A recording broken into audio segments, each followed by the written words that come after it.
Okay, good afternoon, Ms. Gump. How are you today? Well, how are you? Great. We are here today and we're gathered just to have our IEP meeting for Forest. And before we get started, we want to, first of all, let me present you your procedural safeguards. If you have any questions concerning those, of course, as always, you can give me a call. Let me know if you have any difficulty with any of the terminology. We'll be glad to help you with that. Thank you. We're just going to go around the room and let everybody introduce him or herself. Okay? Well, I'm Ms. Kathy Clifford. I'm here as the designee. We have Dr. Terry Brodeur, our general ed teacher for Forest. I'm Forrest Gump. Hi, Forrest. It's good to see you. Okay, we'll just get do a little house cleaning. Thank you so much for sending the revised IEP back with Forrest. He did bring it back on time. He didn't have to do so much digging in his book bag, but he was very diligent in bringing that back. So I really appreciate that. And also your conversations concerning the revising of his IEP and just adding a little bit more information. But just a little house cleaning. I see where you did send back the meeting notice, and I just want to make sure that we have everything here in order. I see where Forrest didn't sign, so I would like to get his signature on this meeting notice. Forrest, if you could just sign right here, just sign right underneath your mom's, so we can make sure that it's duly noted that you were here at this meeting. Okay. And indeed, we already have your signature, so thank you so much for that. The next thing I would like to take a look at is the cover page. You just want to check and make sure that all of the information on the front is correct. Your home address, your email address, your phone number, and if there's a secondary number. Is there a secondary number?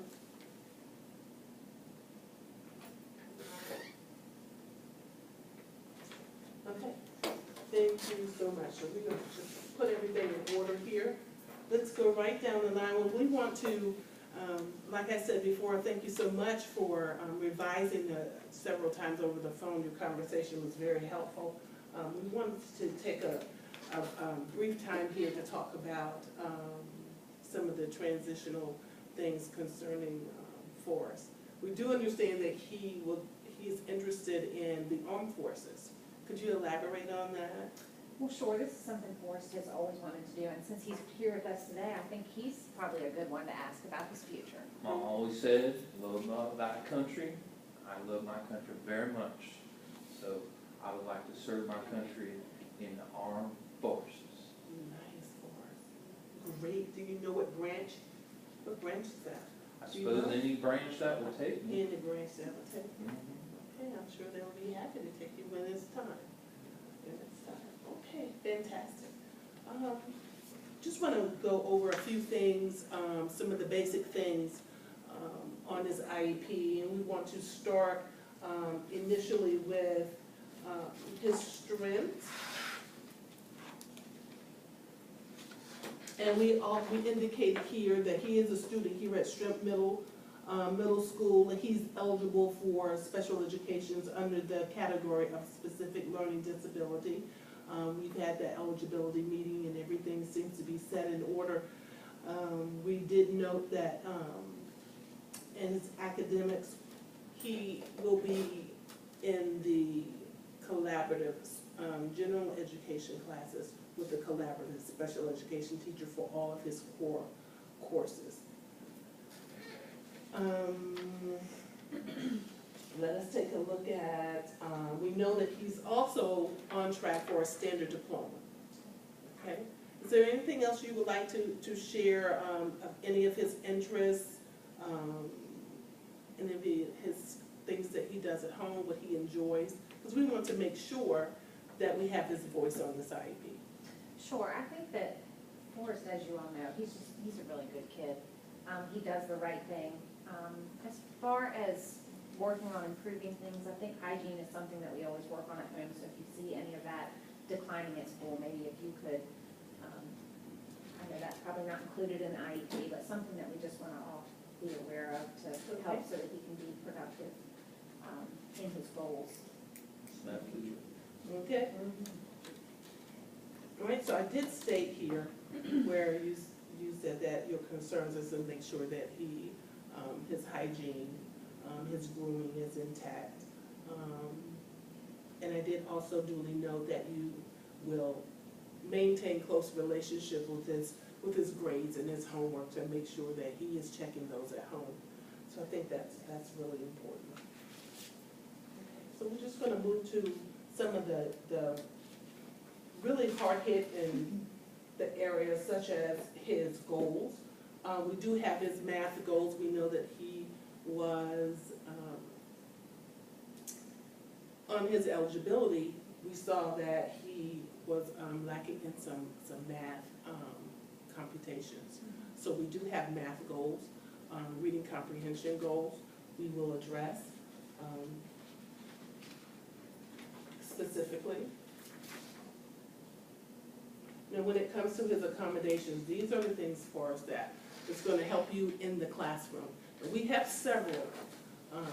So as far as testing is concerned, he's going to have online testing for his SOLs.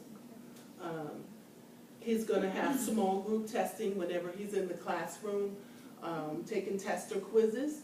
So whenever you take tester quizzes, there will be a special education teacher that will discreetly pull you out and put you in a smaller group so that you can get that that quiet time you need. Okay? Great. Also, testing, he's going to have his test read aloud to him. So that's why we need to move you to a smaller group. And your collaborative special education teacher will be in there. So you will have 2 teachers in that one classroom. In your math class, in your English class, in your social studies class, and in your science class. Okay? For general, just for all of his classes, that includes his physical education and also his electives, he would have clarification of directions. He would have extended time up to 1 block to complete in-class written assignments, and that's gearing toward or accommodating those writing deficits that he has. We want to make sure that he has plenty of time to do that. And then also, we understand that sometimes he feels overwhelmed in school, according to what we found in the eligibility. So we put in there accommodation to have short breaks up to 5 minutes for anxiety.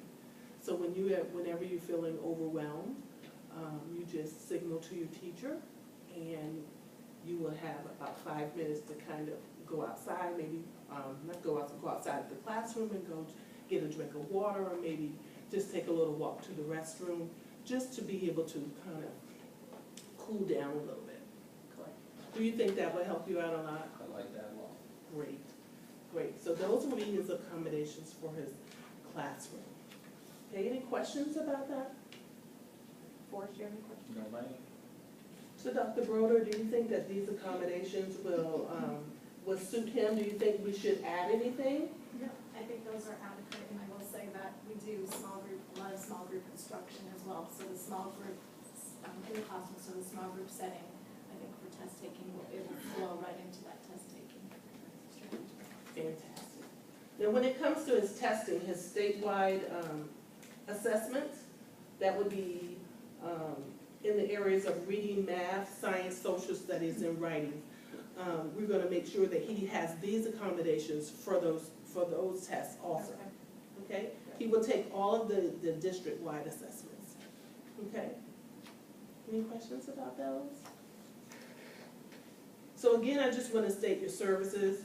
We're going to have special education services under the core courses, English, math, social studies, and science. It's just that also he has, we're also going to place him in a reading program. It's called Read 180. Okay. Okay, and he will be in that class 2 times every 5 days. Okay? Will that be in the class or will it be That would out there? definitely in the class. It's a class that's set aside. He will go into that class just like any other, his regular classes. And they will, make sure that he is, reading on his level. And it's designed to increase his reading level.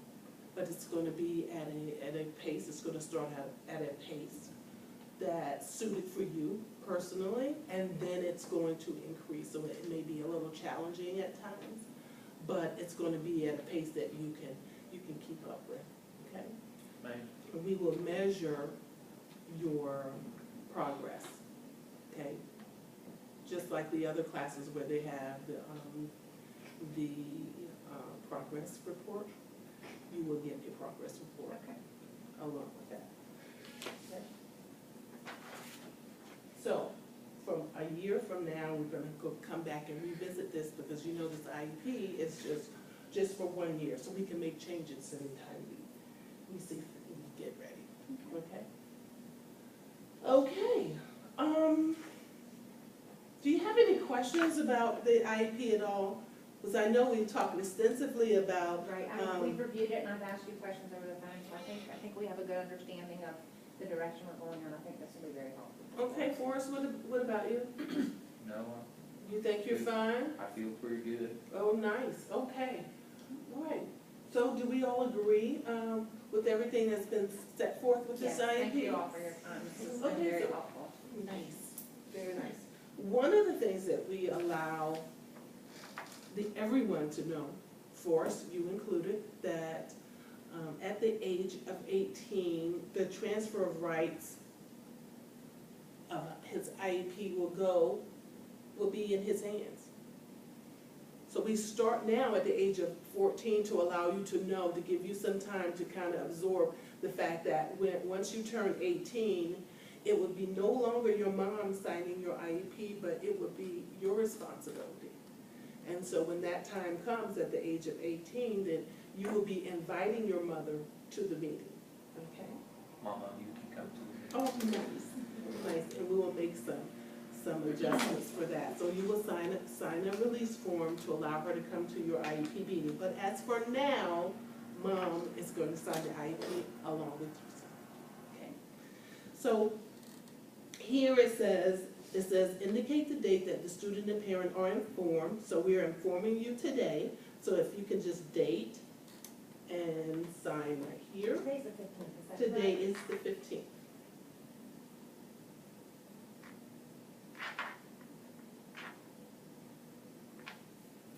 Okay, and Forrest, can I get your signature here to allow us to know that you have received this information stating that once you turn 18, that you will be in charge of your IEP? Right here. Yes, sir, right there.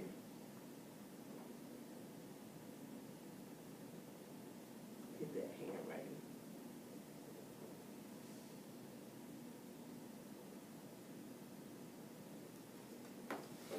Okay. Now, if we don't have any other business other than, I just have one more question for you, Ms. Gump. Are you eligible for Medicaid? No. Okay. Because if you were, we will, you give us permission to bill Medicaid if you were eligible. But since you're not eligible, we don't need to worry about that. Here we have, if you agree with the IEP and all that has been said and done, then if you could just check here and give us permission to implement this IEP, then we can implement this IEP immediately. Okay, I feel good about that because we've reviewed it. Forrest?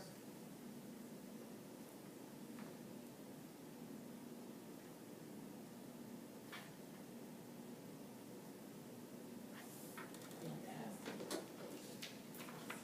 Okay, I think we have everything we need here. And what we're going to do right now, if you just give me a few minutes, I'll take all of this paperwork. It almost seems like you signed your life away, yes? But we're gonna take this paperwork, we're gonna make make some copies and give it to you right now. You keep those for your records, and then we're gonna keep a copy in our files. But just know that during progress report time, we will send a progress report of how he's progressing with his goals. Okay. Those will come home, progress report time and report card time. Great. Okay? All right, well, thank you so much. I appreciate it. And Forrest, welcome to our school. I can't Welcome. wait, I can't. Nice. Beautiful.